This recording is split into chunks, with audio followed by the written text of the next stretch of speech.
In 2021, Shohei Ohtani had what is considered to be the best individual season in baseball history, and yet he's only gotten better since with a fastball that reaches 100 miles an hour and the power to hit home runs over 450 feet. Baseball has never seen a player quite like Shohei Ohtani. He's currently on pace to have the best career in MLB history, and many predict that in the next offseason Ohtani will sign a contract worth over $500 million.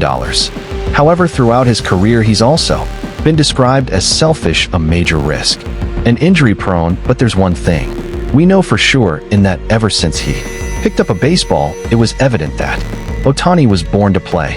He was born in Japan in 1994, starting his baseball journey at just 8 years old, and by the time he was in high school he was already throwing 99 miles an hour on the mound and hitting over 500 at the plate. So despite only being a junior in high school, MLB scouts became well aware of Ohtani's talent, and during his senior year he made it known that he wanted to go straight to America directly out of high school, which had never been done before by any Japanese player. But Ohtani wasn't like other players, and he had been waiting for this moment his entire life, saying that it's not about the money, it's about following my dream. But what he didn't know was that this dream was further away than he thought it was. After realizing that he would spend the first few years of his career in the minor leagues, Ohtani decided on a different path. So instead, he chose goes to wait, and he spent a few years as the only two-way player in Japan, and it seems like he made the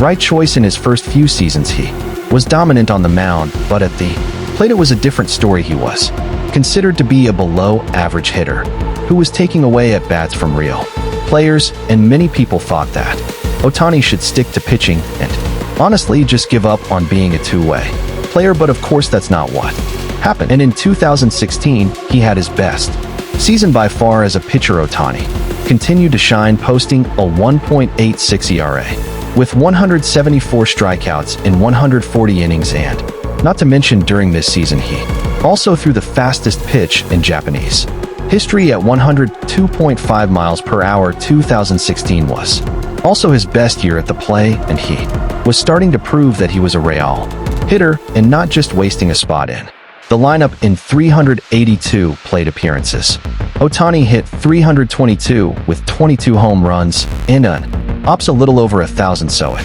finally seemed like everything was coming together for Ohtani, and one scout said that I've been doing this for 26 years, but I've never seen a skill set like this. And as you could imagine, this got the attention of several MLB teams like the Dodgers, the Giants, and the Angels. So at this point Ohtani was fully ready to make the move, but there was one problem. Ohtani was only 23 at this point in time, and he still had 2 years before he could be considered a free agent, and as a result, if he decided to sign with the US team before then, he would potentially be missing out on hundreds of millions of dollars. But honestly, he didn't really care, and in 2017 he ended up signing with the Angels for just over $2 million.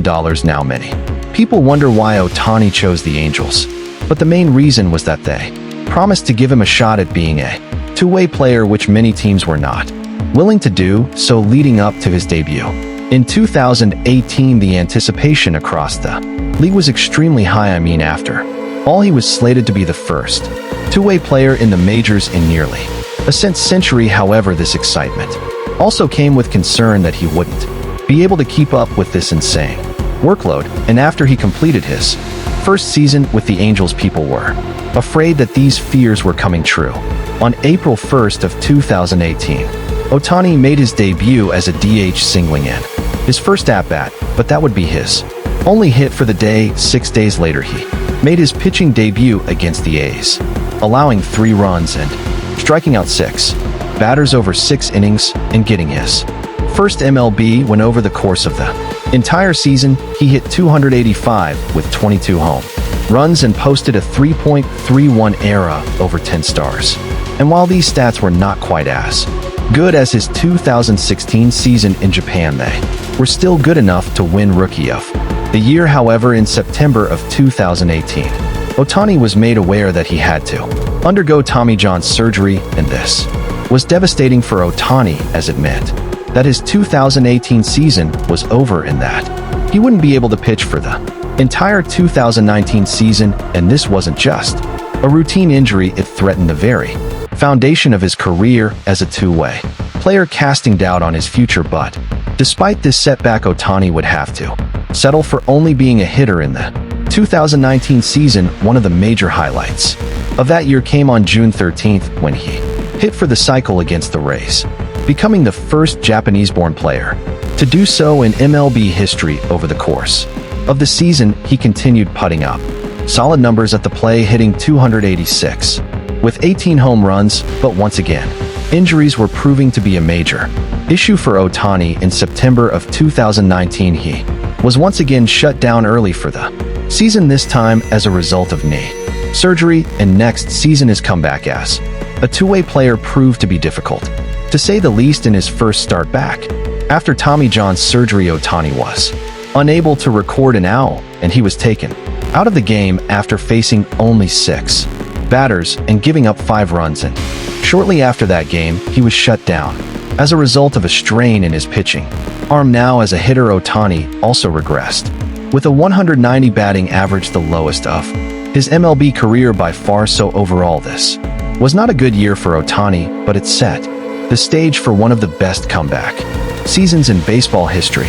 2021 needed to be a successful year for Ohtani. With injury after injury, he had yet to play an entire season as a two-way player, and it was starting to look like he never would. However, Ohtani proved that to be completely wrong, putting any of the best individual seasons in MLB history at the plate. Ohtani recorded a 965 OPS and hit 46 home runs with 100 RBIs, and not to mention he also ranked 8th in the MLB in stolen bases with 26. As for his pitching, this was his first full season without any arm injuries, and he posted a 9-2 record with an ERA of 3.18. This level of production on both sides of the field had never been seen before in baseball.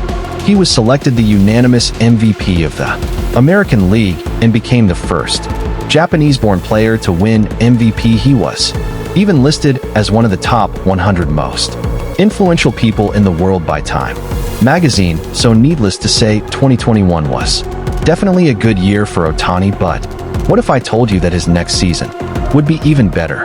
Ohtani entered the 2022 season with extremely high expectations, and he not only met them, but also exceeded them. After his final start, Ohtani had an ERA of just 2.33 and 219 strikeouts in just over 160 innings. He was also extremely consistent, something that we hadn't seen from Ohtani so far. In his 28 starts, he allowed 2 runs or fewer in 22 of them. And oh yeah, he also set the record for the hardest hit by a left-hander in Major League history at 119 miles an hour. Overall at the plate, Ohtani hit 34 home runs and had 95 RBIs, and unsurprisingly, he became the first player in history to be chosen as an All-Star twice in the same season as the DH and the starting pitcher. And the craziest part of all is that he might even finish with his best season yet in 2023, because he's on pace for 48 home runs and an OPS over 1,000, and right now he's definitely on track for his second MVP season. So as you can tell, there's a legitimate reason why there may never be another player like Shohei Ohtani. Being a two-way player and excelling in both roles is almost impossible, and yet he's doing it. So if you're still doubting Ohtani, I would just try to really understand what you're witnessing and to not let it pass you by without realizing. Foreign.